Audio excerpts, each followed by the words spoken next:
Voces de la Patria. Vamos a dar por iniciar la sesión del día de hoy. Muy buenas tardes a todas, a todos. Bienvenidas, bienvenidos. Secretario, se da cuenta, por favor. Sí, presidente, se han recibido los siguientes documentos. En primer lugar, un reemplazo. El diputado Fernando Volque reemplazará al diputado Gastón von Mühlenbrock. También recibimos de parte de la Unidad Administradora de los Tribunales Tributarios y Aduaneros y el Tribunal de Contratación Pública un informe de su gestión correspondiente al año 2014, conforme a lo que prescribe el artículo 22 de la Ley 20.322, que es la ley que creó estos tribunales tributarios. También hay un oficio de Chile Compras por el que remite información del funcionamiento del sistema de compras públicas año 2024.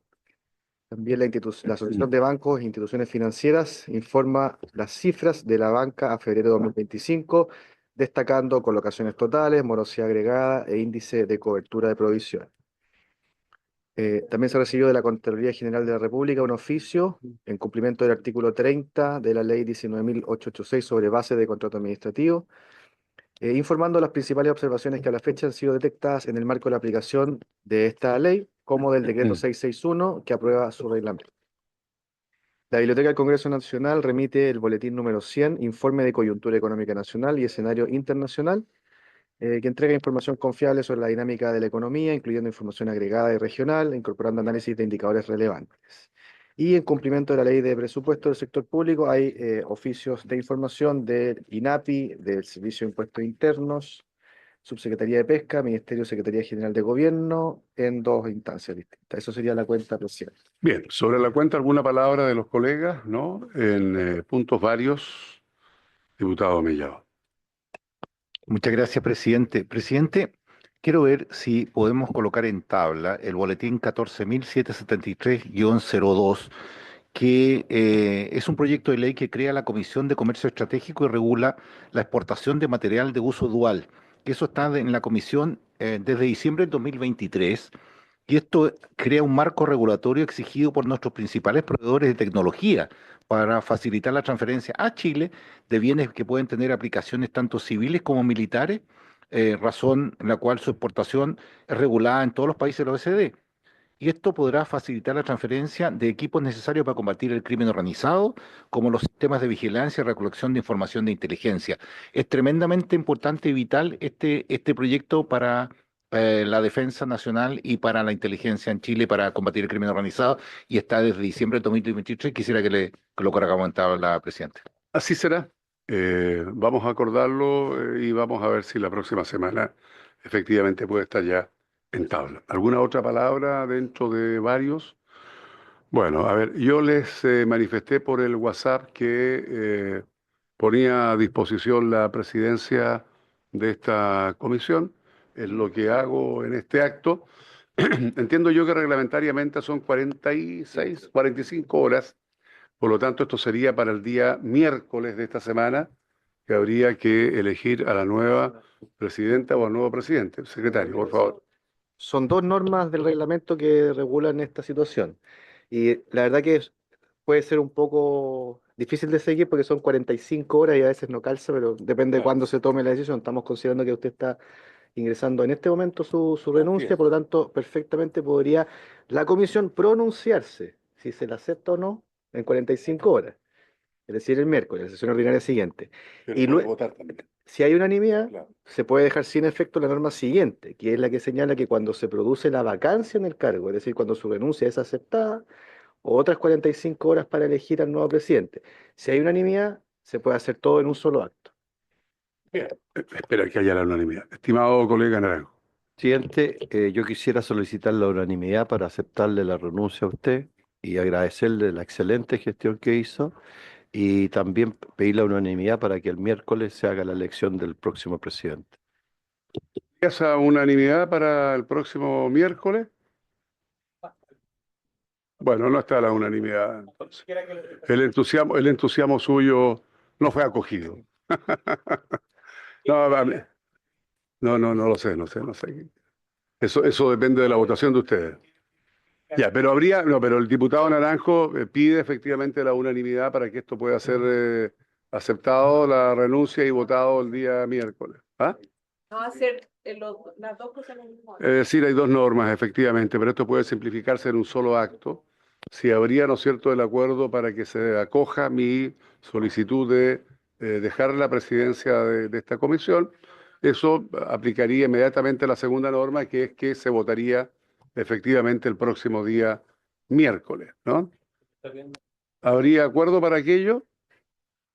No, no, no, no, no, no, para votar el miércoles. Se vota el miércoles. El miércoles. Si lo que está pidiendo la unanimidad es para que se acepte la renuncia. ¿Sí? Eso. Y eso gatilla automáticamente que la votación sería el próximo miércoles. Bueno, entonces no hay acuerdo. Muy bien.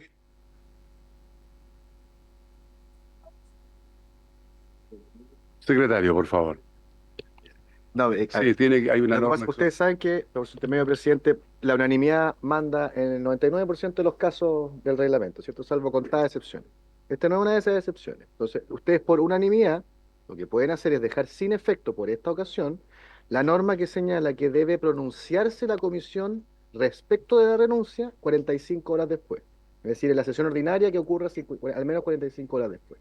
Si ustedes no dan la unanimidad en esta decisión, la renuncia del presidente queda supeditada al pronunciamiento de los subintegrantes el día miércoles, en la tarde. Eso sería un punto de la tabla.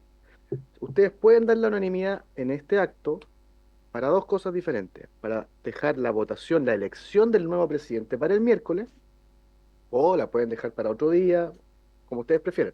Pero lo que están haciendo ahora, lo que harían por unanimidad es aceptar la renuncia del presidente y ese cargo queda vacante. Y esa pueden decir, vamos a saltarnos las 45 horas que nos exige el reglamento y vamos a proceder nos vamos a pronunciar en este acto hoy día respecto a la renuncia del presidente. Y eso lo pueden resolver por unanimidad. Bueno, vamos a hacerlo más simple, secretario. Sí. A ver, yo he señalado que he puesto la renuncia a la presidencia de la Comisión de Hacienda a partir de este instante. Si habría unanimidad para acoger, lo que habría que hacer es votar la próxima miércoles, entonces quién podría ser o no el futuro presidenta o presidente de esta comisión. ¿Habría unanimidad para acoger mi solicitud de renuncia? Diputado Hay Mellado. algo que a lo mejor no se entiende o no nos expresamos bien. Eh, ¿Podríamos dar la unanimidad para votar si aceptamos o no aceptamos su renuncia ahora? ¿Ya? O sea, pero votemos, si rechazamos su renuncia, usted sigue como presidente. Eso es. Entonces, yo daría la unanimidad para votar ahora.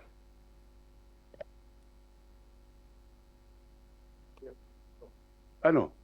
Bueno, usted partió pidiendo el acuerdo. Para que se aprobara por unanimidad, Mi renuncia. Ya. que votemos su renuncia. No soy electo yo. Bien. Así que no doy la unanimidad. Perfecto, no está la unanimidad. Entonces queda así mi renuncia, obviamente oficializada a partir de ahora, y el día miércoles habrían dos cosas que hacer. Primero, acoger o no la renuncia que yo he planteado hoy día, y pasadas otras 45 horas, el martes de la próxima semana, se votaría quién podría estar entonces asumiendo la presidencia de esta. Es que se tiene que hacer sí o sí.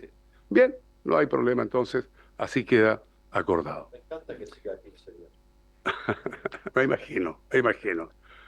Y a mí me encanta que a usted le encante que yo siga 15 días más. Bien, hay algo que es importante y que yo creo que todos los aquí presentes, teníamos una preocupación. Yo reconozco si en algún momento, en mi caso particular, personal, hice ver mi molestia, porque efectivamente es una molestia real, de no poder contar con la debida exposición por parte del Consejo Fiscal Autónomo, más todo lo que hemos conocido públicamente, queríamos que en esta misma comisión ustedes pudieran hacer su presentación. Reconozco que el presidente tuvo la gentileza de contactarse, al menos conmigo y con, me imagino, otros colegas más, donde se hace ver la total disposición para venir a exponer que hubo ahí un impasse, que ya habían efectivamente esto advertido anteriormente a la Secretaría, etcétera. Por lo tanto, dejando eso de lado, estamos muy gratos de tenerlo acá y vamos a abrir entonces la orden del día, con el objeto de recibir al presidente del Consejo Fiscal Autónomo para que exponga sobre el informe de fecha 21 de marzo del 2025 sobre el balance estructural número 21, informe de evaluación y monitoreo de cálculo del balance estructural y nivel prudente de deuda, estimaciones 2024-2029. Están invitados por parte del Consejo Fiscal Autónomo su presidente, don Jorge Rodríguez, a quien le damos una vez más la bienvenida, junto con el consejero, señor don Sebastián Izquierdo Ramírez, el gerente de estudios, señor don Mario Arend Serrano, y la encargada de comunicaciones, la señora Camila Miranda Kraus, a quienes le damos una vez más entonces la bienvenida y la escuchamos, estimado presidente.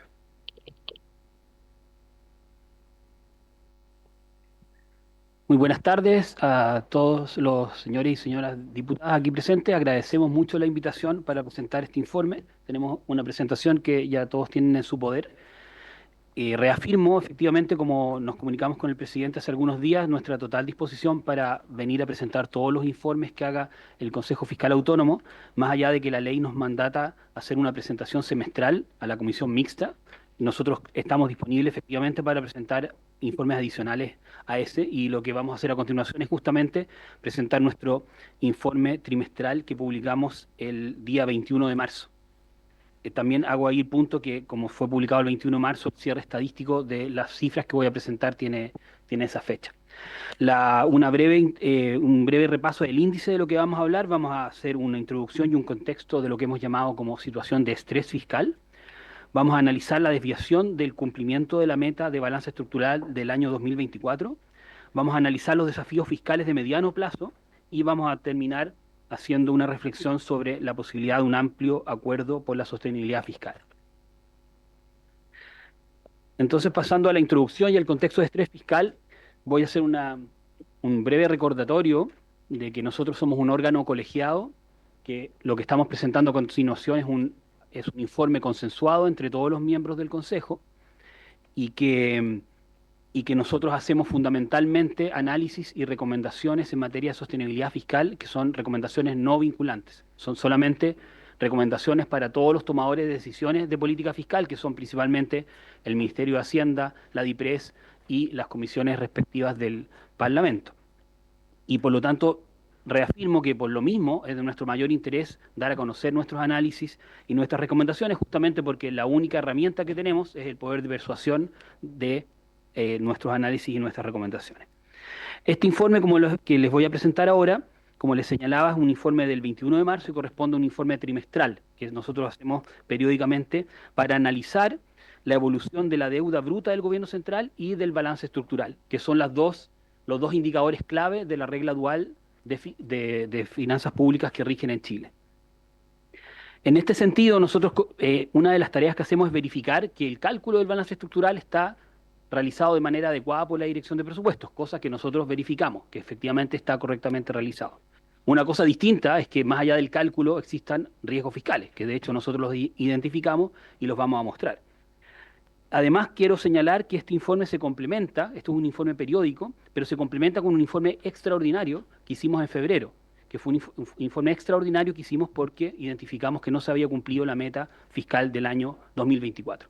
Y por lo tanto voy a presentar un compendio de lo que dijimos también en febrero, un breve repaso, porque es muy importante el análisis del contexto actual y la mirada a mediano plazo a partir de lo que sucedió el año 2024. Nosotros hemos descrito ya en varios informes y en varias conversaciones que hemos tenido con la Comisión Mixta de Presupuestos principalmente, en que hemos señalado que estamos viviendo una situación de estrés fiscal. Y esa palabra nosotros no la elegimos al azar, porque es distinto una situación de estrés que una situación de crisis. Nosotros entendemos una situación de estrés donde hay una situación fiscal que todavía estamos a tiempo de solucionar y de actuar oportunamente sin que sea una situación en que ya no dependa de nosotros y esté fuera de control. De nosotros me refiero al país o a las autoridades fiscales que conducen la política fiscal. Y por lo tanto hemos enfatizado esa palabra, situación de estrés fiscal. Pero también hemos señalado que esta situación de estrés fiscal no apareció de la noche a la mañana, no apareció de un día para otro, sino que es la acumulación de una serie de eventos que se vienen dando desde el año 2008, cuando fue la crisis financiera internacional. Luego fue acrecentada esa situación de estrés fiscal por lo que ocurrió en los años de la pandemia del COVID-19, especialmente el año 2020 y 2021. De hecho, si uno hace un resumen muy breve en esto, nosotros identificamos, y estas son cifras oficiales de la Dirección de Presupuesto, que en 15 de los últimos 17 años hemos tenido déficits estructurales. Es decir, en 15 de los últimos 17 años hemos gastado más que nuestros ingresos estructurales. Y eso es una situación que no es sostenible en el tiempo. En algún minuto se tiene que dar vuelta esa ecuación y en algún minuto entonces tenemos que tener más ingresos que gastos. En cuanto a la trayectoria fiscal más reciente, en el marco del presupuesto 2022, algo que vale la pena destacar, el Congreso aprobó una reducción muy sustantiva del gasto público. De hecho, el año 2023 este gobierno ejecutó el presupuesto que implicaba una reducción de 23% del gasto. Y eso se cumplió y es algo muy valioso para lo que hemos llamado como una situación, una necesidad de convergencia hacia un balance fiscal. Si no se hubiesen retirado las ayudas extraordinarias de la pandemia, que implicaron reducir el gasto en un 23% el año 22, la situación sería mucho más compleja de la que estamos hablando. Entonces ese es un aspecto a destacar. Pero luego en el año 23 y 24 no se mantuvo ese esfuerzo de acotar el gasto, sino que volvimos a tener déficits estructurales y tuvimos déficits estructurales importantes. En el año 2023 fue un déficit de 2,7 puntos del PIB y en el año 2024 fue un déficit de 3,2 puntos del PIB. O sea, 2 años seguidos de déficits estructurales en torno a 3 puntos, sumando, ¿verdad?, alrededor de 6 puntos acumulados entre esos 2 años. Y lo importante es señalar aquí que el año 23 y el 24 no fueron años de crisis. Y por lo tanto uno puede entender que en la pandemia o en la crisis financiera del 2008 hayamos tenido déficits importantes, pero es mucho más discutible que eso haya ocurrido en el año 23 y 24, donde no habían años de crisis. No teníamos una economía boyante, pero tampoco eran años de crisis. Además, en el año 2022 y 2023, también cabe notar que las finanzas públicas se beneficiaron por ingresos extraordinarios del litio, que lamentablemente no se han repetido el año 2024 y tampoco se están repitiendo al mismo nivel el año 25. Y por lo tanto esos ingresos mejoraron los resultados del año 22 y 23, del 23 y 24, 22, 23 y 24, pero no se han repetido. Y lo que pasó fue que nosotros nos gastamos como país los ingresos extraordinarios del litio y no lo ahorramos. Y pudo ahí haber habido una oportunidad de un ahorro para estar en un mejor pie hoy día. Y también cabe notar... ¿Puedo interrumpirle? ¿Sí? Disculpe. Que usted toma un punto tremendamente relevante con respecto a lo que pudo haberse hecho. Lo que pudo, si no se hizo, no se hizo nomás, pues, ¿no? El pudo no existe. Aquí se gastaron excedentes del litio. Le hacíamos la pregunta al ministro, se la hice yo hace un par de días atrás. ¿En qué se gastó esos excedentes que legalmente pasaron al Tesoro Público? El Tesoro Público se hicieron la distribución. Se gastó en un gasto permanente que es la PGU. O sea, yo no sé si esto había ocurrido antes, que excedentes, ¿no es cierto?, de particularmente el litio, circunstanciales, esto pudiera haber sido servido para pagar un gasto permanente como la PGU. Además, ustedes hicieron ver en la presentación de la mixta en su momento que hay un riesgo, y corríjame si estoy equivocado, me encantaría estar equivocado, o que ustedes estuvieran equivocados, que hay un riesgo futuro, próximo, probable, donde se podría correr incluso el riesgo de no poder tener para cubrir efectivamente este gasto permanente de la PGU. Por favor, diputado Romero. Presidente, pero yo no recuerdo que se haya dicho el ministro que se gastó en PGU exclusivamente. De hecho, el ministro lo que señaló es que se gastó Yo, en otros, ¿no? seguridad y salud. Sí, y también pagos de la PGU. Dos situaciones que están completamente en crisis. Entonces, yo creo que sería importante, se gastó en presupuesto de la nación, en gasto corriente. Entonces, yo creo que es importante también tener en cuenta que, no sé si esto fue directamente gastado en PGU, a lo mejor con los antecedentes que le Bueno, tengo a la veamos Andrés, que pero yo recuerdo que el ministro también dijo, y lo dijo públicamente en una conferencia de prensa cuando habló de la legalidad de esto, dijo que esto se había gastado en seguridad y en salud. Entonces, ahí también perfecto, podemos... gracias. Lo escuchamos. Diputado Naranjo. Porque, ¿qué entienden ustedes por bajo la línea, ya que se ha devuelto vía capitalización bajo la línea? ¿Qué se entiende bajo la línea? Presidente, perfecto. Retomo la presentación aprovechando de contestar las consultas en el camino sin desmedro que al final podemos hacer una ronda de consulta. El año 2022 y 2023 hubo ingresos extraordinarios por litio que no estaban presupuestados y la verdad que no hay un marcaje de ingresos que vayan a un gasto específico. Entonces, en realidad, ese gasto, ese ingreso por litio se fue a cubrir déficit fiscal en su integridad, digamos. No hay una identificación específica de en qué se gastó el ingreso por litio, en qué se gastó el IVA, en qué se gastó el impuesto a la renta. En realidad todo va a un conjunto que es el Tesoro Público, ingreso de la nación, y con eso se financia el presupuesto público. Entonces, al menos desde nuestro punto de vista no hay un vínculo exacto en qué se gastó. Pero lo que sí nosotros pusimos como énfasis en esos años, como Consejo Fiscal, y lo seguimos remarcando, es que cuando hay ingresos extraordinarios, es muy importante identificar cuál es la parte permanente y cuál es la parte transitoria. Y la parte transitoria debiese destinarse a ahorros, justamente por ser transitoria y no comprometer financiar un gasto contra algo transitorio. Y lamentablemente como país, efectivamente se revirtieron esos altos precios del litio del año 22 y 23, y el año 24 ya no tuvimos esos ingresos en esa magnitud, y de hecho lo voy a explicar un poco más adelante. Esa es parte de la explicación de por qué no se cumplió la meta fiscal el año 2024. Entonces, para nosotros al menos la reflexión más profunda de eso es que si vuelven a haber un boom del litio que dure 2, 3 años, es muy importante ahorrarse parte de esos recursos. La DIPRES acogió una norma para identificar ingresos transitorios y permanentes del litio, pero la empezó a aplicar desde el 2024 en adelante. Entonces, por eso que hago el hincapié en que el año 2022 y 2023 no existía esa norma, y por lo tanto esos recursos del litio pudieron ir a destinarse a gasto. El siguiente punto que yo iba a mencionar es que el año 2023 también se retiraron de manera extraordinaria dividendos de NAP, porque NAP habitualmente no entrega dividendos al fisco. Si uno hace un análisis de 15 años atrás, este es casi el único año en que se retiraron dividendos. Pero además esos dividendos se retiraron con el compromiso de devolvérselos a la empresa bajo la línea, es decir, como una capitalización. A eso se refiere bajo la línea, no como gasto, sino que como capitalización de empresa pública. En la misma cantidad que se retiraron dividendos, al año siguiente y subsiguiente se va a completar la devolución de esos recursos. Entonces nosotros también hacemos el punto de que no es habitual que NAP entregue esos dividendos, y por lo tanto también uno puede reflexionar si es que se deben gastar o no dividendos que van a llegar cada 15 años, que es distinto a dividendos que entrega, por ejemplo, Codelco, que son mucho más persistentes en el tiempo y que eso sí, de alguna manera se destinan a gasto. Por eso que quisimos también recalcar esa excepcionalidad de NAP en ese año. Eso como introducción, pero o sea que ahí queremos que quede claro que estamos en una situación de estrés fiscal, pero que es la acumulación de varios años en que hemos tenido esta no convergencia hacia un balance que comenzó el año 2008. Tuvimos después el terremoto, tuvimos pandemia, ¿verdad? Tuvimos una serie de cosas que nos fueron complejizando volver a una situación de equilibrio.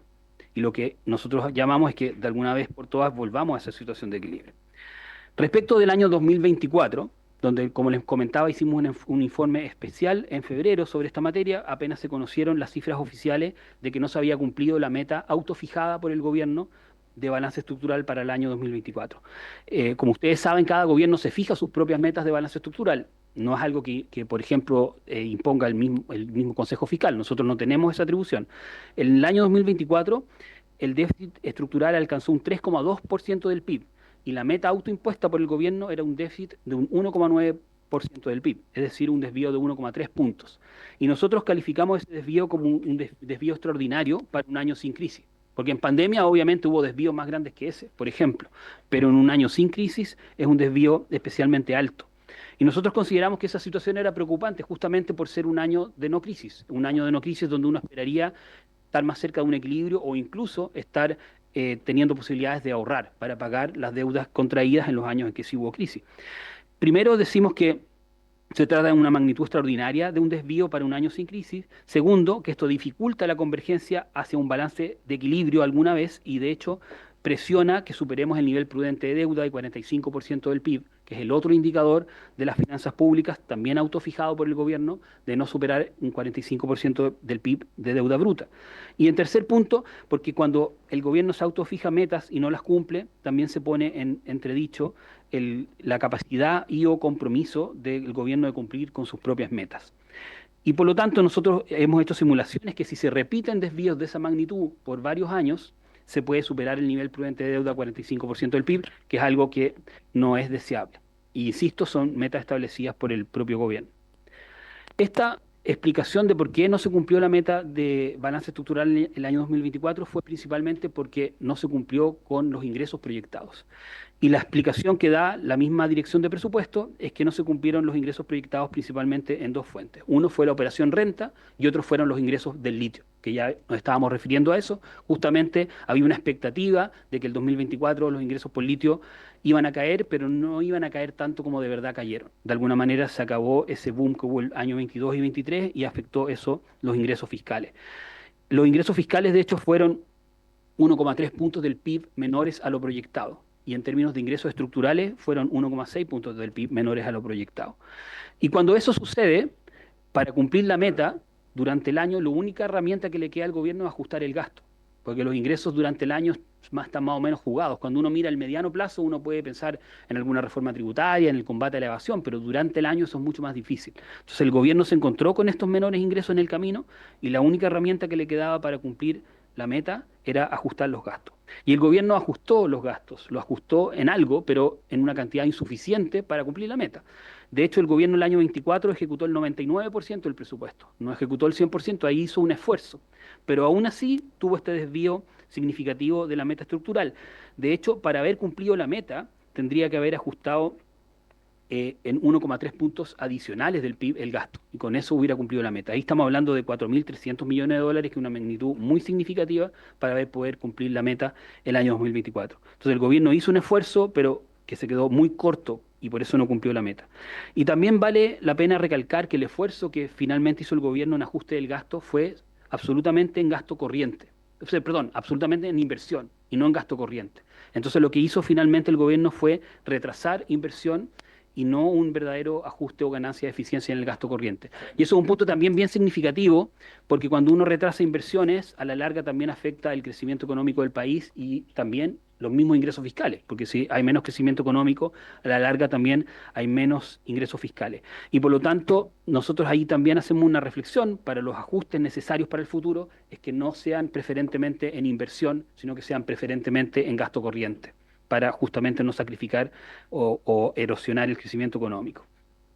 En ese gráfico se descompone el incumplimiento de la meta, ¿verdad? Donde se muestra que los ingresos fueron 1,6 puntos del PIB menores, el ajuste del gasto fueron 0,2, 0,25 en realidad, porque para que dé justo el remanente de 1,3 que faltó para cumplir la meta estructural. Nosotros, ante esa situación, dimos una serie de recomendaciones, pero aquí también vale la pena destacar algo, que este Congreso aprobó en agosto del año pasado una nueva ley de responsabilidad fiscal, o sea, una ley que perfeccionó la ley de responsabilidad fiscal, y uno de los artículos que se aprobaron es que cuando hay desvíos de esta naturaleza, el Ministerio de Hacienda tiene la obligación de venir al Congreso y presentar en el mes de abril medidas de mitigación para resolver de alguna manera, o como la palabra lo dice, mitigar el incumplimiento del año anterior. Entonces va a suceder algo muy importante, que va a debutar esa norma en este mes de abril, donde el ministro de Hacienda y la directora de presupuesto van a tener que venir a presentar esas medidas durante este mes, ¿no? Por lo tanto, nosotros también estamos muy atentos a las medidas que se puedan presentar ahí, porque lo que nosotros estamos llamando a cumplir, en primer lugar, es que este año 25 sí se cumpla la meta. La meta también es un déficit, la meta para el año 2025 es de un déficit de un 1,1% del PIB, un déficit estructural de un 1,1% del PIB, y nosotros estamos llamando que en primer lugar lo que hay que hacer es que si el año pasado no se cumplió, este año sí se cumpla de manera estricta eso. Pero eso también requiere cierta planificación de si se van a tener que ajustar o no los gastos dados los ingresos que se están proyectando. Y los ingresos que se proyectaban, con la información disponible cuando cerramos este informe, en la segunda quincena de marzo, es que se requiere un ajuste adicional también de gasto este año. De hecho, se requiere un ajuste de cerca de 1.500 millones, que equivalente a 0,5 puntos del PIB, para cumplir la meta este año. Entonces, no se cumplió la meta el año 24 y las proyecciones que teníamos cuando cerramos este informe es que este año también habría que hacer un ajuste del gasto para cumplir la meta. Y ahí retomo también la sugerencia de que lo que se ajuste no sean inversiones, sino que sea gasto corriente.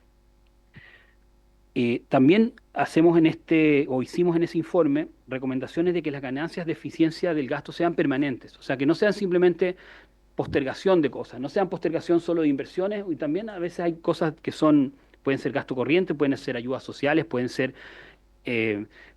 tareas de reducir las listas de espera en salud, por ejemplo, pero que no sean meras postergaciones, sino que de verdad se logren ganancias de eficiencia permanentes para que el ajuste del gasto no solamente sea efecto el año 25, sino que se mantenga a lo largo del tiempo, y eso permita también mejorar las holguras fiscales de mediano plazo, que es el capítulo que vamos a ver en unos minutos más.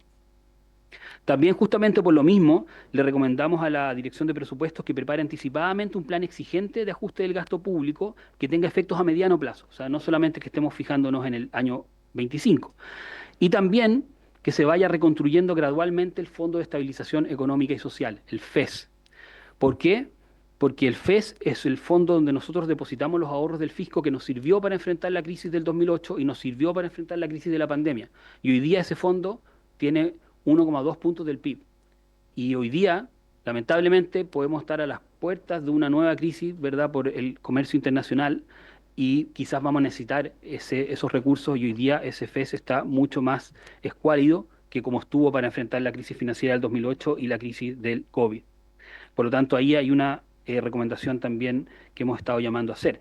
Nosotros esperamos que no haya ninguna crisis en el corto plazo, sino que queremos estar preparados, pero las noticias no han sido muy auspiciosas en ese sentido, las noticias internacionales de los últimos días.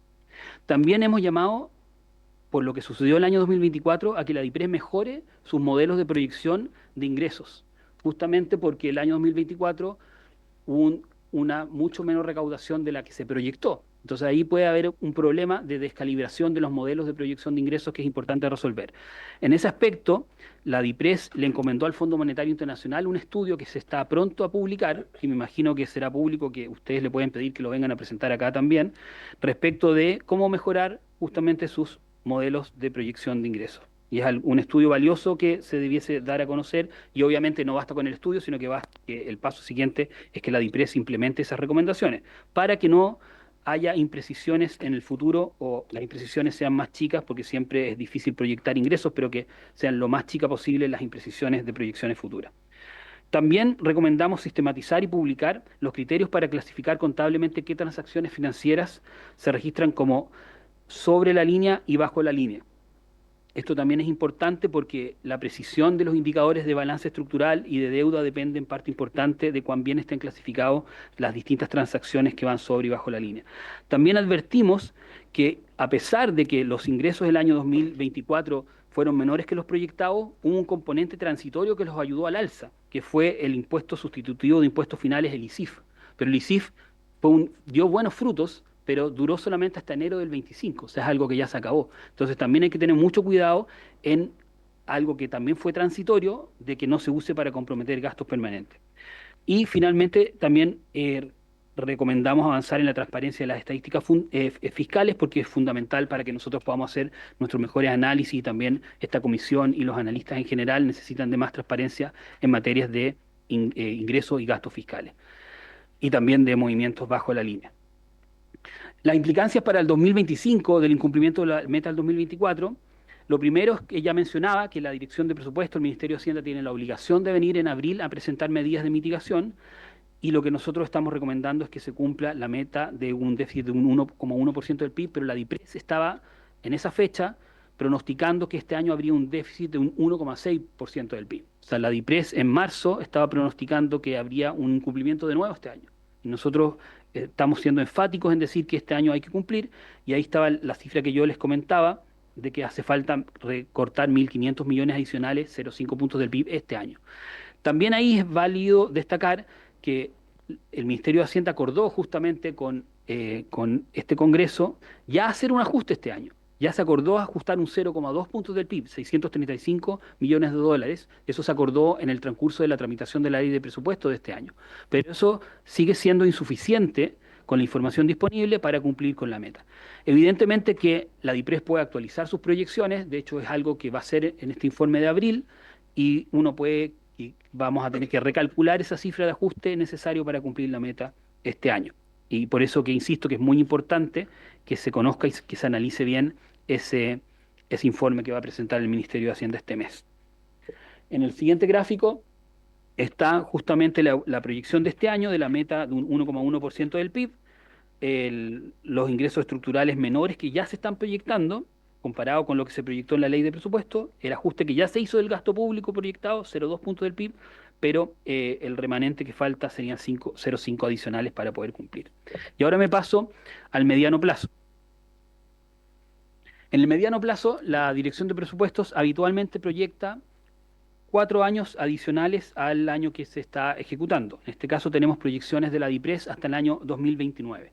Y lo que muestran esas proyecciones hasta el año 2029 es que no hay espacio de gasto para ningún gasto nuevo adicional que no sea cubrir los gastos ya comprometidos. La DIPRES tiene una metodología que aplica hace varios años atrás y que esa metodología calcula los gastos comprometidos en materia de salarios, de bienes y servicios, de inversiones, de una serie de cosas, de beneficios sociales, por supuesto, calcula los gastos comprometidos, fija una meta estructural para ese periodo, calcula los ingresos estructurales, entonces la última fila es cuántos recursos remanentes, o le llamamos holguras, quedarían para gastos nuevos. Y el ejercicio que en esta ocasión presenta la Dirección de Presupuestos muestra que en ningún año, de aquí al año 2029, hay holguras para gastos nuevos. Más aún, en algunos años no alcanzan para cubrir los gastos ya comprometidos. De hecho, en promedio, entre el año 2026 y el 2029, los gastos debiesen reducirse 0,4 puntos del PIB al año para cubrir lo ya comprometido. O sea, tenemos una situación aún más estresada que la situación actual, o podríamos decir que por lo menos el estrés fiscal va a continuar hasta el año 2029.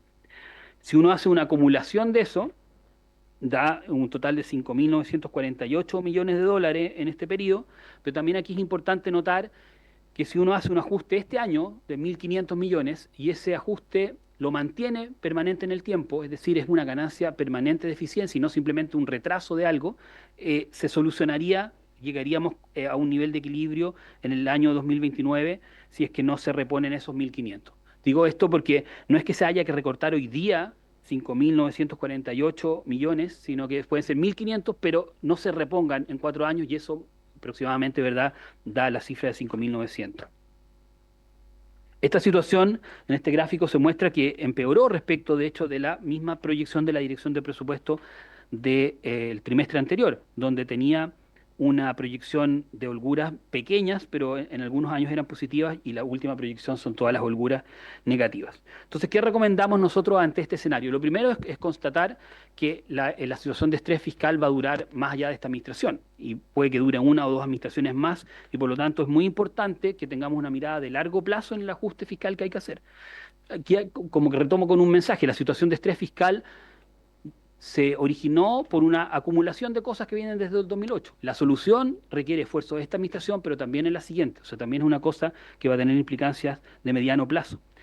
Lo primero que recomendamos es que se mantenga el nivel prudente de deuda en 45% del PIB.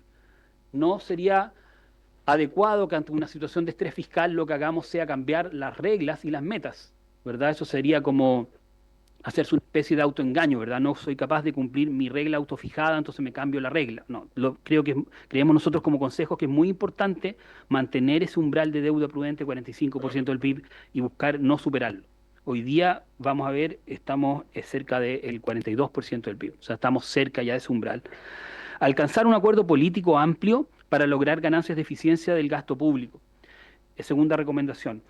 ¿Por qué hablamos de un acuerdo político amplio? Porque siempre es complejo recortar el gasto público. Uno puede decir, mira, hay un programa que no está bien evaluado y lo recorta, pero igual habían gente, beneficiarios recibiendo algo de ese programa. Entonces no es simple llegar y cortar un programa y eso lo saben los distintos gobiernos que han tenido esto a su cargo. Y por eso que es necesario que haya un consenso respecto de qué cortar, que sean cosas no tan dolorosas, obviamente, que no sean beneficios fundamentales para la ciudadanía, pero requiere de un acuerdo más mancomunado al respecto. Tercero, presentar cuanto antes el plan público con medidas administrativas y legislativas que permitan implementar recortes de gasto de manera efectiva y consistente con la meta. Cuando presentamos esto, el informe de verdad era el 21 de marzo, y en realidad ya les mencioné que Hacienda tiene abril para presentarlo, o sea, en realidad ya le debiesen quedar pocos días para que presenten este plan. Cuarto, monitorear periódicamente la evolución de los ingresos fiscales, en especial porque existe incertidumbre sobre cuánto va a recaudar la ley de cumplimiento tributario. Y esa incertidumbre solamente se puede ir resolviendo en los hechos. Es importante que se vaya rindiendo cuenta, ojalá trimestralmente por lo menos, de si va dando frutos o no esa ley, porque si nos damos cuenta en un par de meses más, sobre todo en la operación renta, que es un hito muy importante en la recaudación anual, si nos estamos dando cuenta que no estamos recaudando lo suficiente, hay que tomar medidas a tiempo para poder cumplir la meta fiscal y no esperarse hasta el último mes del año donde ya queda muy poco tiempo para poder reaccionar. También hacer un seguimiento anual de los efectos recaudatorios de cambios tributarios de reformas previas.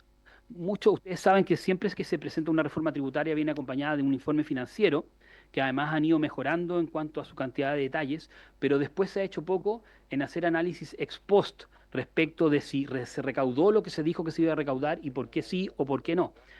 También aquí vale la pena destacar que la Dirección de Presupuesto en su último informe trimestral hizo un análisis de algunas de esas reformas desde el año 2022 en adelante, lo cual fue algo recomendado por el CFA y fue un paso valioso. Pero hay otras reformas más grandes de años previos a ese que no se ha hecho ese estudio y es importante que se pueda hacer. La otra recomendación, que ya la había adelantado, es que los ajustes no se hagan en gasto de capital o en inversiones, sino que se hagan de ganancias de eficiencia del gasto corriente. Y aquí vale la pena mencionar que nosotros como país tenemos una tendencia de largo plazo, tampoco es algo de este gobierno, en que tendemos a sobre ejecutar el gasto corriente y a sub ejecutar el gasto en inversiones. Por lo tanto, este Congreso aprueba cierto presupuesto para inversiones, pero consistentemente se ejecuta menos que eso, y esa plata tradicionalmente se reasigna para financiar gasto corriente. Entonces, por lo tanto, de alguna manera, si uno mira la historia, se hace poco probable que se ejecuten finalmente los presupuestos que se aprueban para inversión. Y ustedes mismos saben que muchas veces se discute la importancia de la inversión y se presiona para que haya más inversión, se aprueba esa inversión y luego no se ejecuta. Eso se puede ver en el siguiente gráfico, que es una tendencia histórica. La barra que va por arriba del eje es el gasto corriente y se puede ver que muchos años se sobre ejecuta y la línea que va por debajo es el gasto en capital, que se ve que se subejecuta porque va bajo el 100. Entonces, en el mediano plazo, junto con eso, hemos identificado ciertos riesgos a ser monitoreados. La deuda bruta del gobierno central cerró en el año 2024 en 41,7 puntos del PIB. Esta cifra está actualizada, es la única cifra que actualizamos porque originalmente se había reportado un 42,3% del PIB, pero cuando salieron las cuentas nacionales del Banco Central con un PIB un poco más alto, entonces la división de la deuda cayó a 41,7. Son 0,6 puntos del PIB que son importantes, pero igual el mensaje que nosotros transmitimos es que estamos acercándonos a la deuda de 45% del PIB, que es el nivel prudente. Por lo tanto, se mantiene plenamente vigente esa recomendación.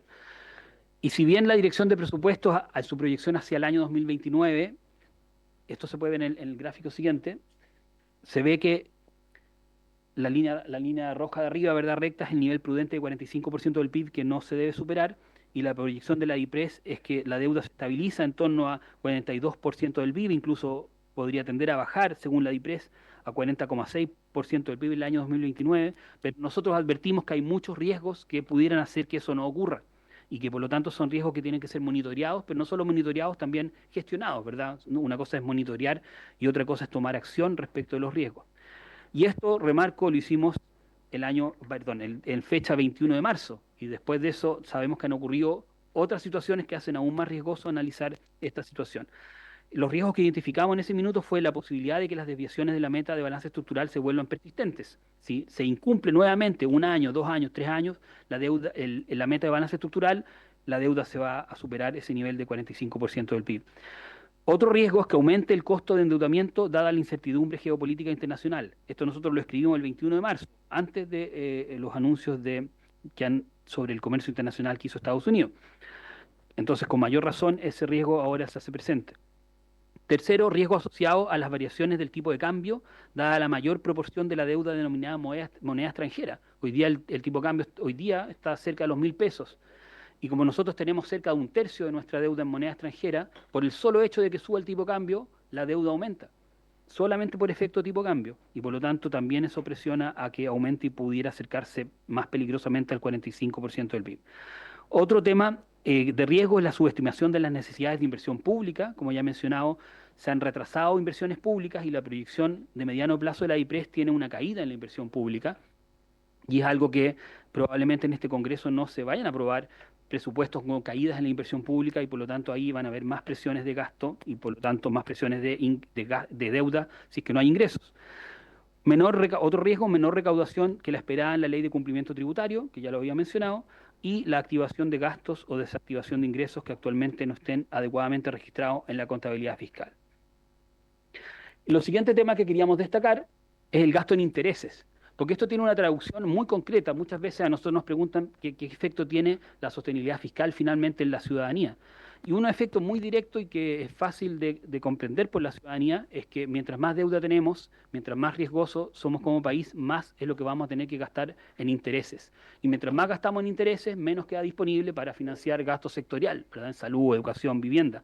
Y eso ha ido ocurriendo sostenidamente, porque la deuda yo les mostré que venía aumentando desde el año 2008 y también entonces ha venido aumentando desde varios años atrás el gasto por intereses.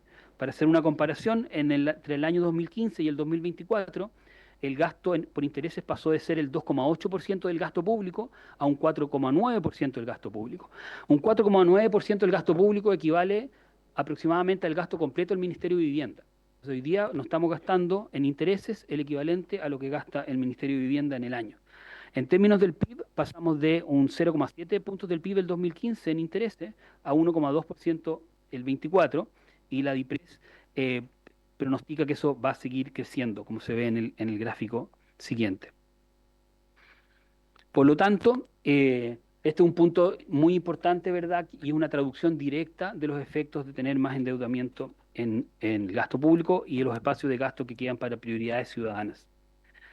Y un último elemento que quisimos destacar, que también lo recomendamos para el corto plazo, pero también para el mediano y largo plazo, es seguir avanzando en transparencia en las transacciones de activos financieros. Porque cuando hay poca información o aspectos poco claros en las estadísticas fiscales y en la contabilidad asociada a la regla fiscal, se dificulta el análisis que nosotros mismos hacemos de los indicadores fiscales de balance estructural y de nivel de deuda.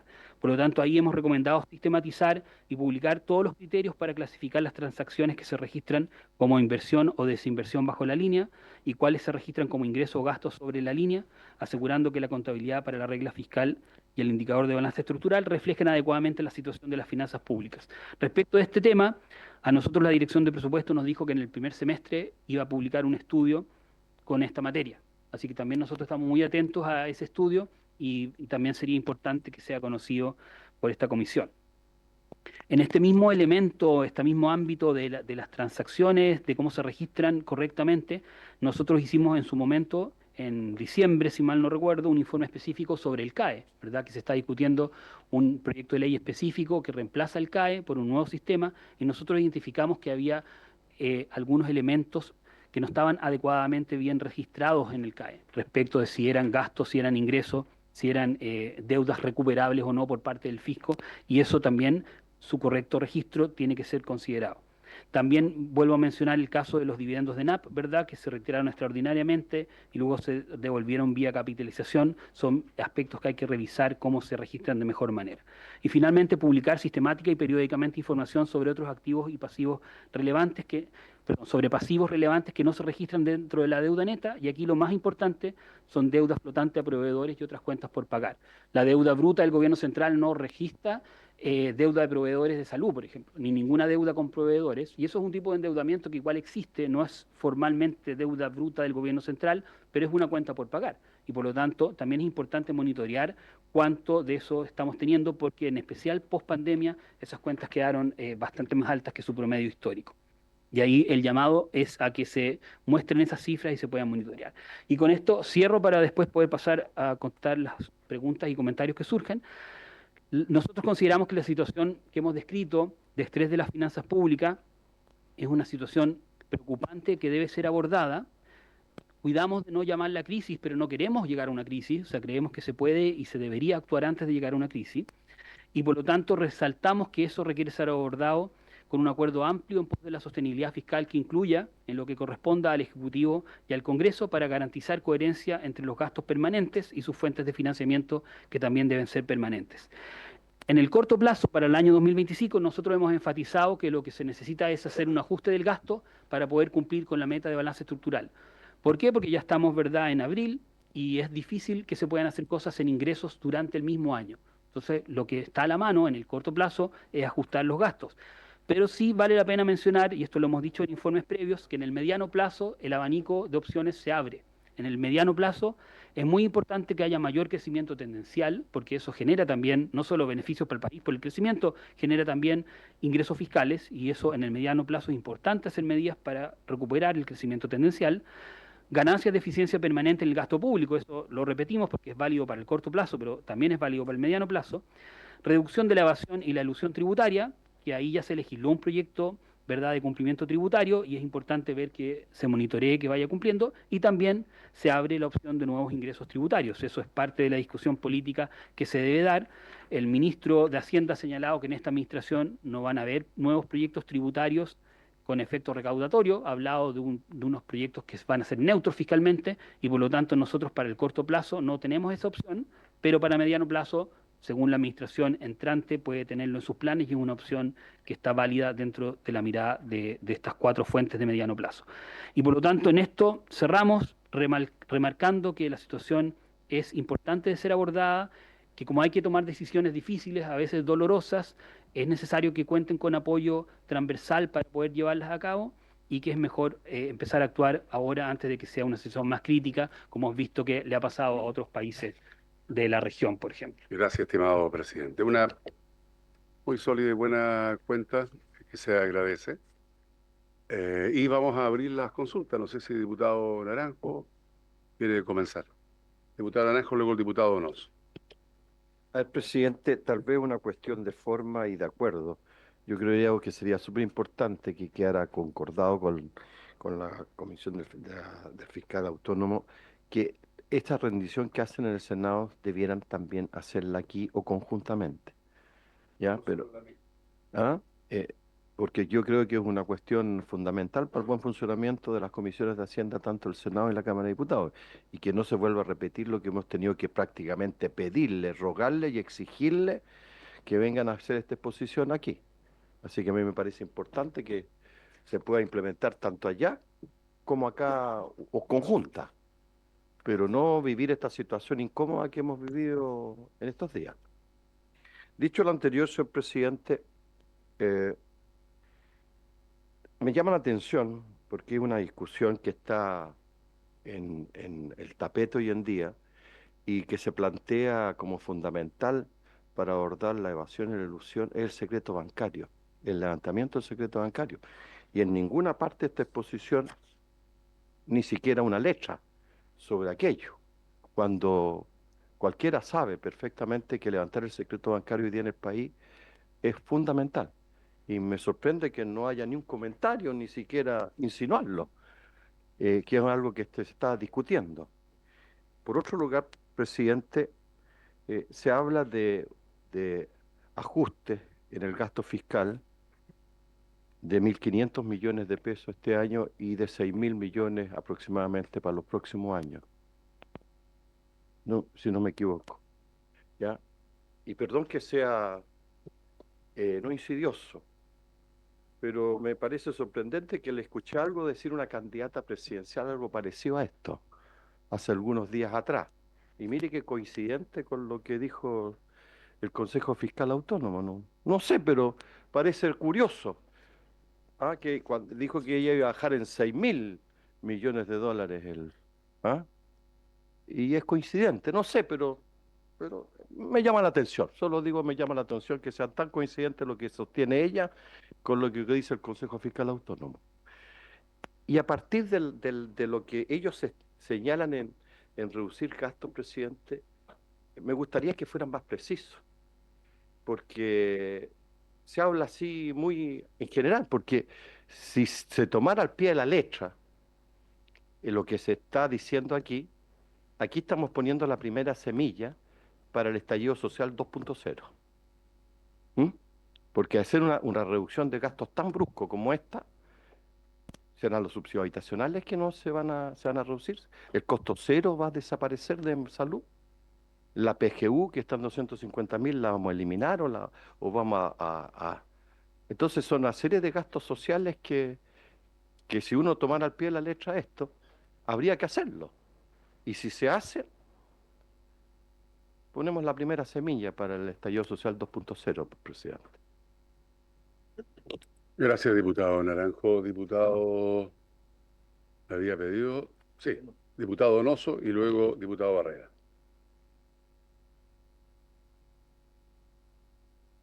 Ahí sí. Gracias, presidente. Bueno, qué bueno que descubramos en esta comisión que las matemáticas no solo trascienden los sectores políticos, sino que el mundo, las matemáticas son internacionales, entonces es normal que con los mismos números tengamos cálculos similares. Eh, y qué bueno que se respeta así como regla. Eh, a veces los números suenan grandes, pero cuando uno los lleva a qué significan esto en el presupuesto de la Nación, estamos hablando de poco menos del 2% del presupuesto de la Nación. Entonces, si bien siempre es doloroso bajar el gasto corriente, ¿ah?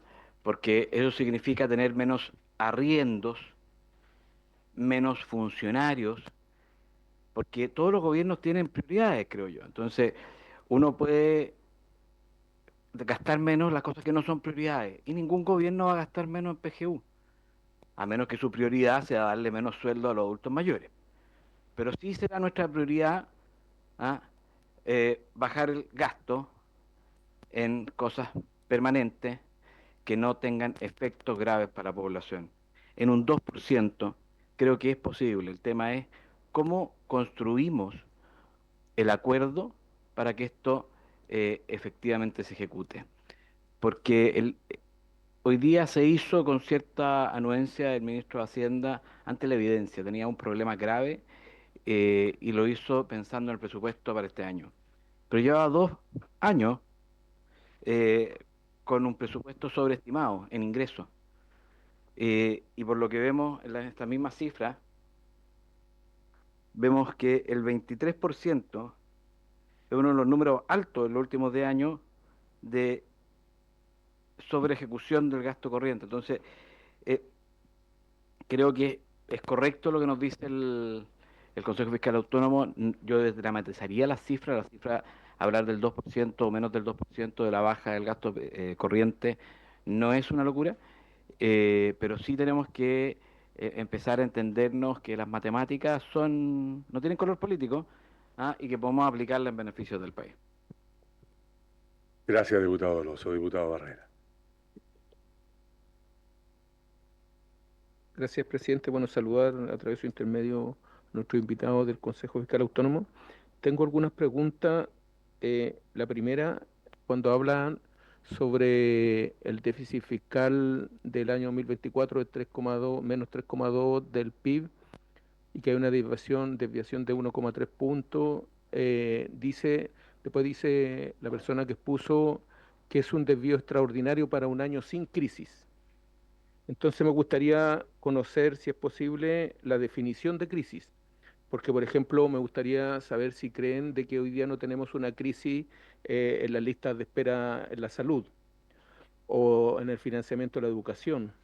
O, por ejemplo, en estos momentos estamos entrando a una guerra comercial sin precedentes con lo que está pasando, con lo que hizo Donald Trump en Estados Unidos, que, de acuerdo a lo que hemos leído por ahí, afecta principalmente directamente a las exportaciones de fruta, de los vinos, pero indirectamente también a todo. O sea, ya subió el dólar, bajó el precio del cobre, vamos a tener menor recaudación y quizás en qué más va a derivar todo esto. Entonces, si esto no es crisis, entonces por eso me gustaría saber cuál es la definición de crisis que nos colocan aquí, porque dicen de que lo que pasó fue en un año sin crisis. La otra pregunta tiene que ver con cuando uno habla de mantener un equilibrio, por ejemplo, en la economía de la casa, y uno tiene sus sueldos, sus ingresos que son fijos, y de repente los gastos se disparan porque subió la energía eléctrica más de un 30%, porque no sé, por diferentes cosas, pero uno tiene el mismo sueldo y dice, no me alcanza, entonces o bajo los gastos o aumento los ingresos. Entonces, por ejemplo, si yo tengo un hijo en la casa que se ponía antes también con una cuota, le voy a decir a ese hijo, oye, ahora te tenés que colocar con una cuota mayor, te estás ahorrando el arriendo, no sé, y ahí aumento los ingresos con los cuales yo cuento para solventar estos gastos. Entonces, me gustaría saber si tienen alguna sugerencia con evidencia de cómo podemos aumentar los ingresos, o sea, más que solamente hablar de disminuir los gastos y todo eso, porque finalmente disminuir esos gastos ha implicado, por ejemplo, este año, con lo que disminuimos a principios de año después de de la discusión del presupuesto ha impactado en varios servicios, ya no están escribiendo los servicios que tienen problemas para poder acudir a la atención de la ciudadanía, y así vamos a tener muchos más problemas disminuyendo si seguimos disminuyendo. Entonces, tal vez sería bueno conocer una mirada distinta. ¿Cómo podemos aumentar los ingresos sin una propuesta que finalmente es neutral, como es la que se ha estado hablando, que al final, sumando y restando, como decía el diputado nosotros de su intermedio, no va a tener ni un impacto de mayores ingresos? Eso, presidente. Gracias, diputado Barrera. Diputado Romero tiene la palabra y luego el diputado Cifuentes. Muchas gracias, ¿No? presidente. ¿No ha pedido? Aparecía aquí.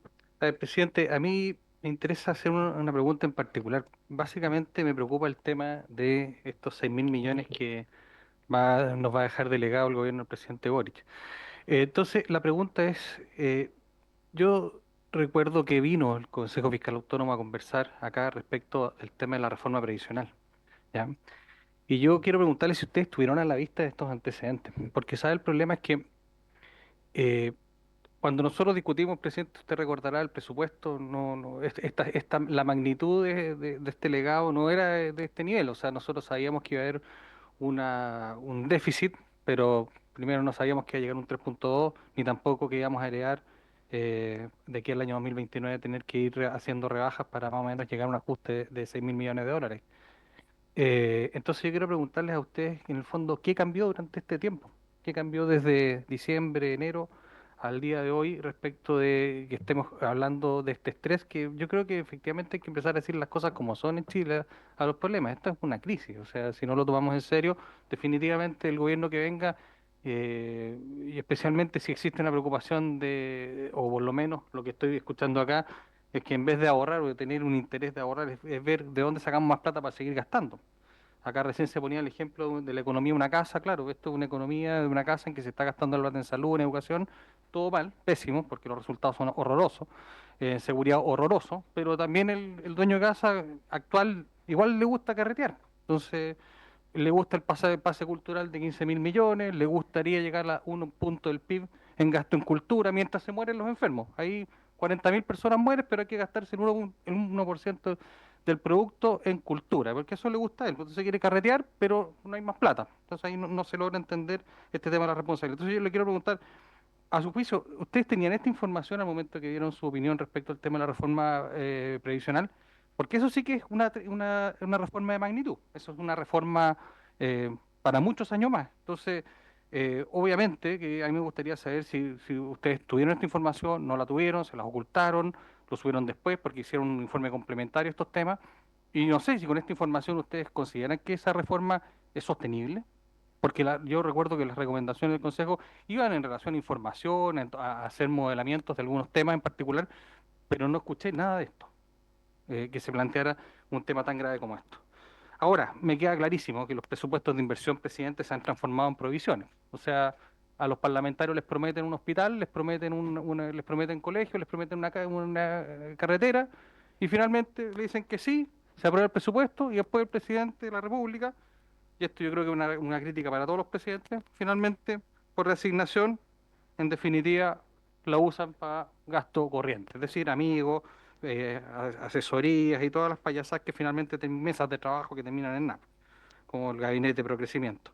Presidente, también yo quería preguntarle al Consejo Fiscal por su intermedio si es posible cumplir la meta del menos 1.1, porque yo lo vuelvo a decir, si en el fondo tenemos hoy día la pulsión por gastar, por ejemplo, y vuelvo al tema del 1% del PIB en cultura, ¿podremos cumplir esto, no? O ¿por dónde creen ustedes que debieran ir los dardos para efectos de aplicar este ajuste? Porque este ajuste uno lo quiere o no, volviéndole al ejemplo de la economía de una casa, no queda otro. O sea, los ingresos son uno y como en cualquier parte hay que cortar a lo mejor el cable y cortar algunas cosas, pues. Pero no veo o achicar la casa, o ya no vaya a poder invitar a comer a los amigos, va a tener que empezar a poner una cuota entre todos, pero lamentablemente esto es así nomás. Pues. Entonces, y tal vez los papás ya no quieren seguir poniendo más plata para esta historia, entonces, que son los chilenos, ellos son los dueños de Chile, ¿no? Entonces tampoco, tal vez no quieran seguir, que le metan la mano al bolsillo. Entonces, ¿por dónde creen ustedes que debieran ir estos temas? Gracias, presidente. Gracias, diputado. Diputado Cifuentes, no, entonces. No. Lo quiero. Si usted insiste, presidente. No, muchas gracias. Bueno, yo quisiera hacer una reflexión más bien en función de la presentación que estimo ha sido muy completa de parte del CFA. eh, en el sentido de que tenemos un desafío. Ellos nos plantean un desafío, ¿no es cierto?, desde el punto de vista de los equilibrios en el presupuesto. Y claramente después establecen algunas medidas que son las básicas en cualquier economía, digamos, o uno aumenta los ingresos o disminuye los gastos, digamos, no hay más novedad que eso, digamos. Eh, la cuestión es, en mi criterio, es saber, escuché poco respecto de los ingresos, harto de los gastos, pero poco respecto de la estimación de ingresos. Yo sé que hay un estudio que fue encargado por la DIPRES, pero no sé si tienen algún dato ustedes aquí respecto de cuál es la desviación en ingresos que hemos tenido en los últimos años y si esa desviación obedece a qué fundamento, digamos, a qué factores fundamentalmente. Eso, presidente. Muchas gracias, diputado. ¿Ve que era importante que interviniera? Presidente, le ofrecemos la palabra a usted entonces para que responda a las inquietudes que han sido planteadas. Muchas gracias, presidente. Primero quiero referirme a la opción de venir a presentar nuestro informe. Recalco sobre eso lo que dije al comienzo de mi presentación, que nosotros estamos totalmente disponibles para presentar. Nosotros tenemos una obligación legal de presentar semestralmente ante la Comisión Especial Mixta de Presupuesto en los meses de mayo y octubre. Entonces ese es nuestro mínimo, nuestra mínima cantidad de presentaciones, pero por sobre eso nosotros podemos venir a presentar los informes adicionales que hagamos. Solo quiero hacer un matiz ahí que no se malinterprete, pero siempre que tengamos informe, porque lo que nos cuesta más es que nos pidan opinión sin tener informe, porque nosotros somos un órgano colegiado, entonces no podemos ponernos de acuerdo colegiadamente tan rápido en una materia que no hemos analizado. Pero cada vez que tengamos un informe, nosotros estamos disponibles a venir a presentarlo. De hecho, está en nuestro propio interés que se puedan conocer nuestro análisis y recomendaciones. Así que quiero ser bien enfático en eso. Ahora, respecto de una serie de otras materias específicas que se nos mencionan, que voy a poder ir repasando, pero también quiero recalcar que nuestro mandato como Consejo Fiscal Autónomo es una mirada un poco más macro a las situaciones de ingresos, gastos, deuda, activos del sector público, y no tanto a aspectos específicos sectoriales. Entonces, en ese sentido, por ejemplo, respecto del secreto bancario, nosotros no hemos hecho ningún análisis. Nosotros solamente hemos dicho que es una opción válida e importante de considerar el combate a la elusión y evasión como una fuente permanente de ingresos fiscales, pero nosotros no hemos tenido la oportunidad de analizar medidas concretas específicas. Quizá incluso está fuera de nuestro expertise, no somos tributaristas. Entonces, no es que estemos a favor o en contra de eso, sí estamos a favor de que se combata la evasión y la ilusión, y eso está en nuestro informe, pero no hemos entrado a ese nivel de detalle y me atrevo a adelantar que es difícil que lo podamos hacer, salvo que se analice un proyecto de ley específico donde podamos opinar desde nuestra expertise, que más bien analizar cuánto pudieran recaudar ciertas cosas y si son permanentes o no, que también es parte de nuestro enfoque, que es distinguir ingresos tributarios de medidas transitorias de medidas permanentes. Respecto de las cifras, quisiera recalcar dos cosas respecto de las cifras de ajuste de gasto que calculamos. Nosotros trabajamos con las cifras que publica la Dirección de Presupuesto. Entonces, cuando nosotros calculamos las holguras de mediano plazo, son las cifras que la Dirección de Presupuesto publicó. Y lo que nosotros hacemos, y lo quiero enfatizar ahora para que se entienda bien, que si uno hace un ajuste de 1.500 millones este año y lo mantiene por 4 años, claro, si uno multiplica eso da 6.000, pero en el fondo el ajuste que hay que hacer son 1.500 millones. Lo importante es mantenerlo. Y uno, claro, y si yo digo, y si lo mantengo por 8 años, sería 1.500 por 8, ¿verdad? Y uno le va a dar otra cifra. Pero el ajuste que hay que hacer este año serían 1.500 y lo importante sería mantenerlo y no reponerlo por lo menos hasta el año 2029 en la medida que no haya otros ingresos. Porque ahí me retomo de algo que dijeron varios diputados respecto de la mirada sobre los ingresos. Y tienen toda la razón. Hay que mirar gastos e ingresos. Y eso es válido y nosotros hemos señalado, y estaba en la última lámina de nuestra presentación justamente, a llamar a un acuerdo respecto de las 4 fuentes de financiamiento. Y la voy a enfatizar nuevamente. Crecimiento de la economía, reformas tributarias, combate a la elusión y evasión y eficiencia del gasto. Son 4 fuentes para el mediano plazo. Lo que pasa es que a esta administración le queda un año. Y en un año es difícil que pueda hacer una medida de recaudación de impuestos y el mismo ministro ha dicho que no va a haber. Entonces, por eso nosotros ajustamos también nuestra mirada al realismo de ese contexto. Entonces, lo que nos queda en este año solamente como herramienta a mano es el ajuste del gasto. Pero no es que desconozcamos que son una herramienta perfectamente válida y de hecho es necesario que se analicen también en el mediano plazo como opción los ingresos. Si ustedes revisaran, por ejemplo, los análisis que hacíamos cuando comenzó esta administración, nosotros poníamos las 4 fuentes que mencioné sobre la mesa, porque eran perfectamente válidas, y esa ha sido la visión del Consejo. El Consejo, de hecho, no tiene y nunca ha dado una opinión respecto de cuál es el tamaño óptimo del Estado. O sea, eso creemos que es algo que debe decidir el país a través de su sistema político. Lo que el Consejo siempre va a decir es que cualquiera sea el tamaño del Estado que se defina, tiene que tener financiamiento permanente. Si eso es un Estado pequeño, tiene que tener un financiamiento permanente por un Estado pequeño. Y si vamos a tener un Estado más grande, que va a entregar más prestaciones, es perfectamente válido, pero tiene que tener un financiamiento permanente que lo haga sostenible. Y en ese sentido también es importante ver el análisis del periodo más histórico que hemos señalado. Cuando nosotros señalamos que en ciertas ocasiones el gasto puede ser mayor que los ingresos, eso también es válido porque es una política contracíclica. Pero lo que no puede ocurrir es que permanentemente el gasto sea mayor que los ingresos, porque una familia tampoco puede hacer eso. Entonces, nosotros mostrábamos en la presentación que de los últimos 17 años, en 15 años hemos gastado más que nuestros ingresos estructurales. Y en algún minuto eso tiene que reequilibrarse, porque si uno se endeuda, en algún minuto hay que pagar la deuda. Y vuelvo a enfatizar también el efecto que tiene la deuda. O sea, nosotros tenemos hoy día una deuda que nos lleva a pagar 4,9% del gasto público solamente en pagar intereses. Y eso es el equivalente al presupuesto del Ministerio de Vivienda, solamente gastar en intereses. Entonces, cuando nosotros queremos que haya más beneficios sociales, también tenemos que poner eso en la ecuación. Si estamos endeudándonos mucho, pagando mucho en intereses, reducimos el espacio para financiar beneficios sociales, porque estamos pagando con intereses beneficios que dimos en el pasado porque no teníamos suficientes ingresos. Entonces también es algo importante de considerar. Respecto de dónde reducir gastos, también ahí yo menciono que nosotros no hemos hecho un análisis específico, nuestra mirada ha sido más bien macro, de decir la cantidad necesaria de reducción de gastos este año para que se cumpla la meta que se autofijó el gobierno. Pero sin duda que es una tarea que hay que hacer como país y lo que hemos hecho es un llamado a buscar eso como un acuerdo, porque van a haber algunos sectores que van a decir que hay ciertos gastos intocables, y otros sectores van a decir hay otros gastos intocables, y lo que corresponde o nosotros llamamos a hacer es tratar de buscar ese punto de encuentro donde haya posibilidades de reducir gastos, donde sean mayormente aceptados esos gastos, lo cual no quiere decir que algunos gastos no requieran alguna medida dolorosa, porque estamos hablando de magnitudes que igual son importantes. Entonces es parte del proceso que nosotros creemos que hay que hacer de buscar un acuerdo político, de buscar dónde puede haber ganancias de eficiencia reales en esta materia.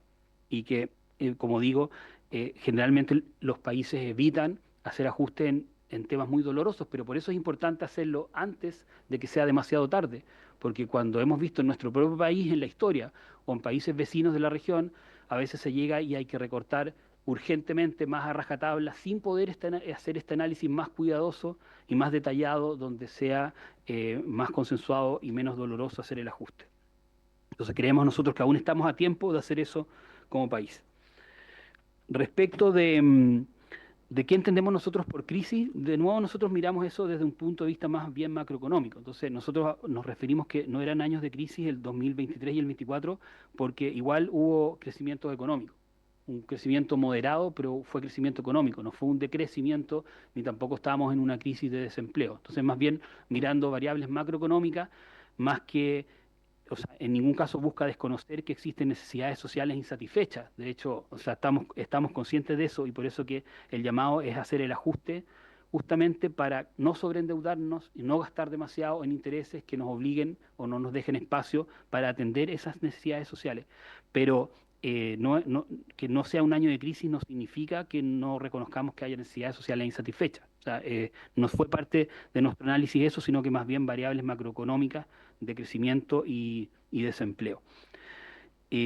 Nuevamente la pregunta de respecto de si se ajustan gastos e ingresos, o sea, quiero insistir que eso para el mediano plazo se abren todas las opciones y creemos que son opciones válidas y la frase que nosotros usamos en eso, que es una frase consensuada por el Consejo, es que se busque un equilibrio adecuado entre esas cuatro fuentes. O sea, las cuatro fuentes pueden ser adecuadas y el sistema político debe resolver cuál énfasis pone en cada una de esas cuatro fuentes.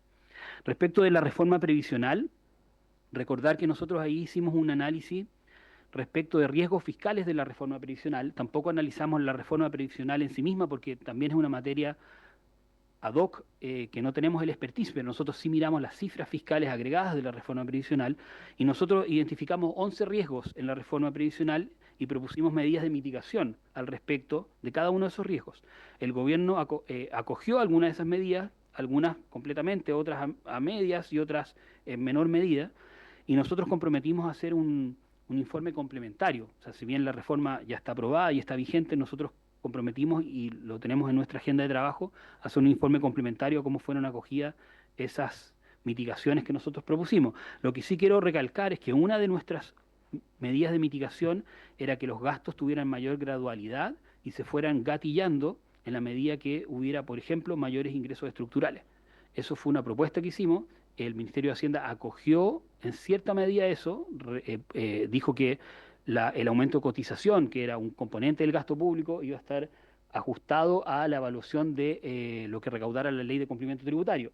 Esa es una forma específica, muy puntual de acoger este riesgo, pero no necesariamente lo acogió en la completitud con la cual nosotros lo planteamos. Entonces, nosotros, insisto, vamos a hacer un análisis en específico de eso en algunas semanas o meses próximos, según lo que podamos hacer en nuestra agenda de trabajo, pero es algo que tenemos comprometido. Pero sin duda que este escenario fiscal estuvo presente en el análisis de la reforma previsional y por eso nosotros dijimos que era importante que pudiera haber gradualidad en la implementación de esos gastos, porque una vez que esos gastos se comprometen no hay retroceso.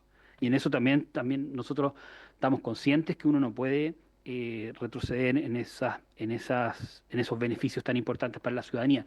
Por eso que el llamado es a buscar espacios donde efectivamente se puedan haber ganancias de eficiencia que no implique tocar esos gastos. Pero una vez que se comprometen esos gastos, es necesario que tengan una fuente de financiamiento permanente. Respecto de si se puede cumplir la meta de balance estructural en 2024, nosotros con los números que teníamos cuando hicimos este informe, que era el 21 de marzo, es donde identificamos que había que recortar 0,5 puntos del PIB para poder cumplir, dado los ingresos que la Dirección de Presupuesto estimó en ese momento. La Dirección de Presupuesto comprometió a actualizar esos ingresos, esa proyección de ingresos, considerando las propuestas que le va a hacer el Fondo Monetario para sus metodologías, y supongo, o casi lo podemos dar por hecho, que también tendrá que incorporar los nuevos elementos del contexto internacional. Y por lo tanto es muy importante y podemos tener, bueno, nosotros de hecho en mayo nos va a tocar venir a comentar a la Comisión Especial Mixta de Presupuesto el informe que la DIPRES va a publicar en abril. O sea, yo creo que ahí vamos a tener que enriquecer este diálogo con la nueva información que la Dirección de Presupuestos presente en ese momento respecto de si va a poder cumplir o no la meta en el 2024, cosa que nosotros insistimos que debiese hacer, y también respecto de las medidas de mitigación que la ley le obliga a presentar al Ministerio de Hacienda en ese informe. Presidente, creo que ahí cubrí gran parte o la mayor parte de lo mencionado. ¿Alguna consulta, Víctor?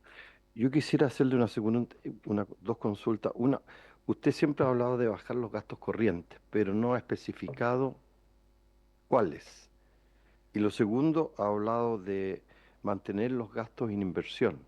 Tampoco ha especificado en qué áreas debieran mantenerse esos gastos de inversión y en base a qué estudios plantea que sean esas áreas las que se mantengan los gastos de inversión.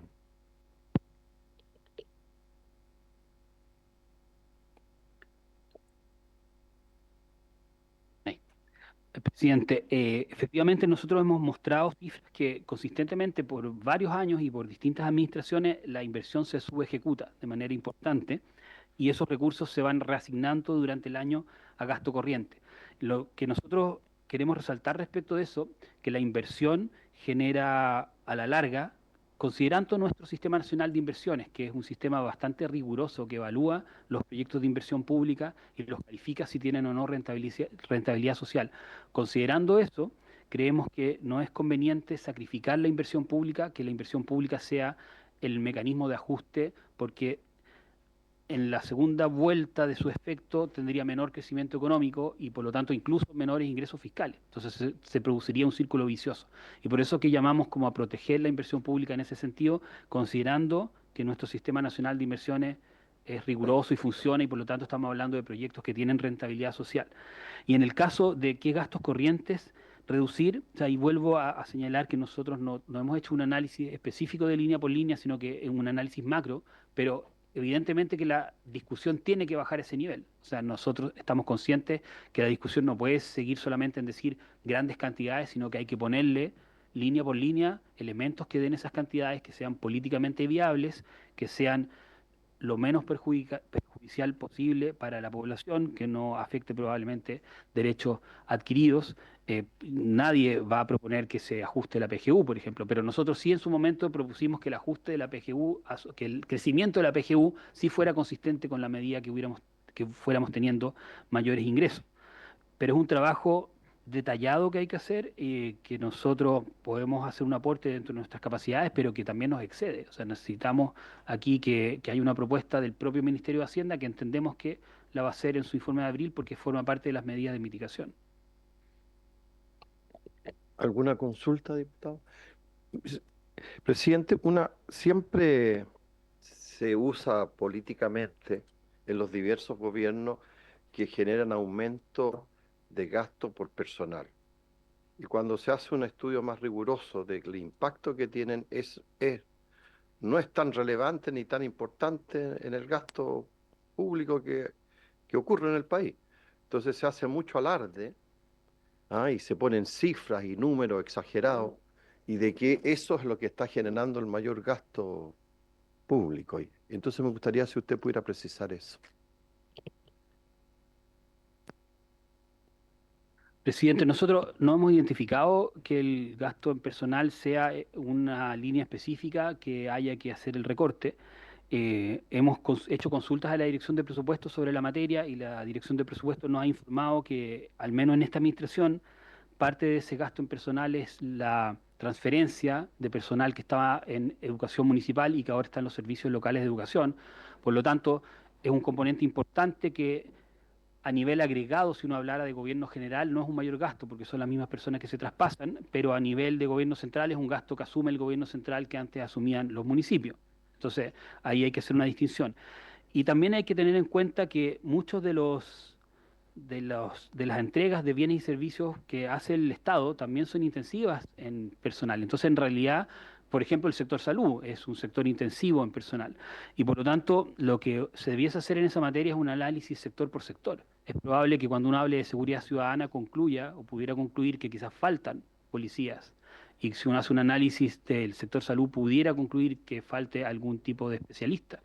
Entonces, si bien no es una materia que nosotros como Consejo Fiscal hayamos hecho un informe específico, creemos que debiese también, así como en los gastos, analizar línea por línea, también es un tema que debiese analizarse sector por sector para concluir tal vez que en algún sector pudiera haber un exceso de personal, pero en otros probablemente nos encontremos con la conclusión en la otra dirección. Muy bien, muchas gracias. No sé si hay alguna otra consulta. Diputado Boris Barrera. No solo una aclaración, como esto se transmite y queda también grabado, que delante a través de su intermedio el diputado Romero hablaba del 1% del PIB en cultura. Y quiero, o sea, aclarar eso que es completamente falso. El presidente ha hablado del 1% del presupuesto de la nación. Sí, para aclararlo nada más. No, es harta la diferencia. Un poquito. Del 1% del presupuesto al 1% del PIB, es mucho ya. Eso. Muy bien, me parece bien su precisión, diputado Boris Barrera. Se agradece al presidente, al Consejo Fiscal Autónomo, su presencia aquí y esperamos que siempre sea simultáneamente con el Senado. Presidente, nosotros no tenemos presentaciones especiales para el Senado, solamente las dos obligatorias para la comisión mixta. Entonces, todas las demás que nosotros son extras y pueden ser del Senado o de la Cámara, y nosotros estamos disponibles para ambas. Muy bien, se le agradece por haberse cumplido el objeto de la sesión. Se levanta.